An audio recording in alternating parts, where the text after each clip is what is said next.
Mr. Sloan, when you were named CEO after the fake account scandal, you were asked why a career as a Wells Fargo insider like you, why that made you the right person to fix the fundamental problems at the bank. And you said, quote, "Because I've been making change for 29 plus years at Wells Fargo."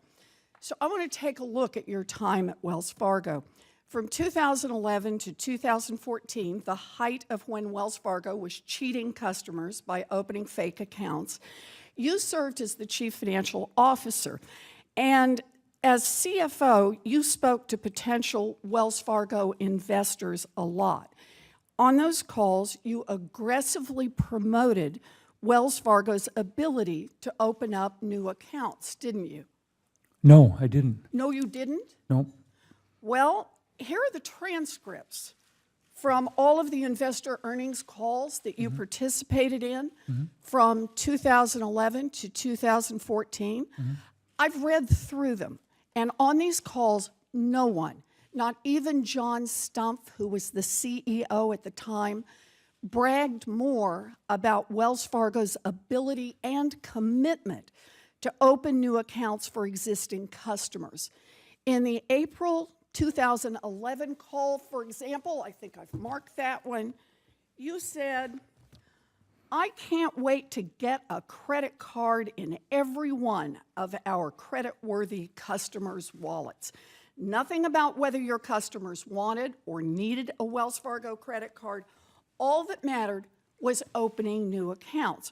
So while you were bragging to investors about opening new accounts on these calls from 2011 to 2014, you also personally owned roughly 2 million shares of Wells Fargo stock. Is that right?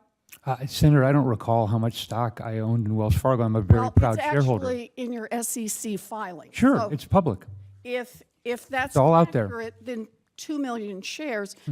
So it looks like you had a really good thing going. Talk up Wells Fargo's ability to open new accounts, get investors excited, and hey, if the stock goes up by $1, you make a cool $2 million.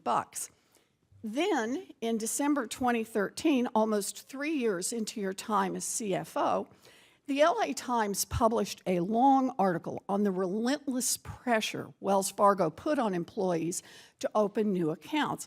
The article was based on a review of internal Wells Fargo documents, court filings, interviews with more than 30 current and former Wells Fargo employees. The article specifically said that employees had opened fake accounts in response to this pressure. Now, you were interviewed for that piece, Mr. Sloan, and you said, quote, "I'm not aware of any overbearing sales culture." That is really interesting phrasing. I'm not aware of any problem.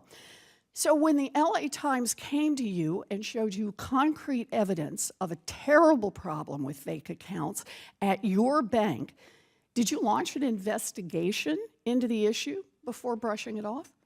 Senator, at first, as it relates to my comments in 2011, I'm proud of the credit card products that we have at Wells Fargo. That's not the question I'm asking. I just asked, you brushed it off, you said, "I'm not aware of any problem."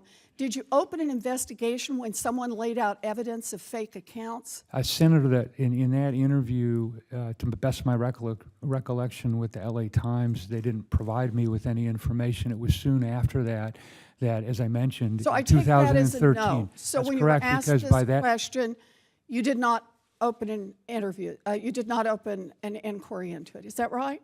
Senator, again, the LA Times didn't provide me with any So documentation. you had It was no a phone clue. call. All right. After that time, did you read the article? I read the article, yes. And then you opened an investigation immediately.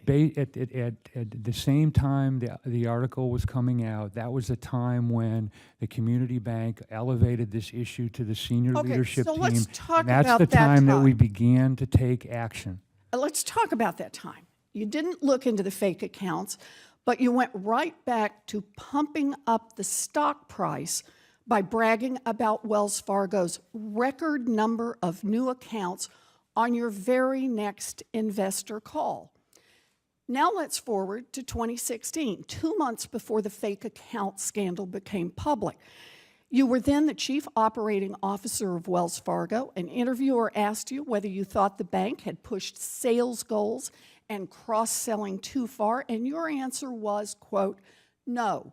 The fundamental strategy that we have is not going to change. That is July of 2016, just before this breaks open. According to Wells Fargo's own investigation, by July of 2016, you knew that thousands of employees had been fired for opening fake accounts and other sales violations. You knew aggressive cross-selling goals were to blame, and still, you publicly said the bank didn't have a problem, right?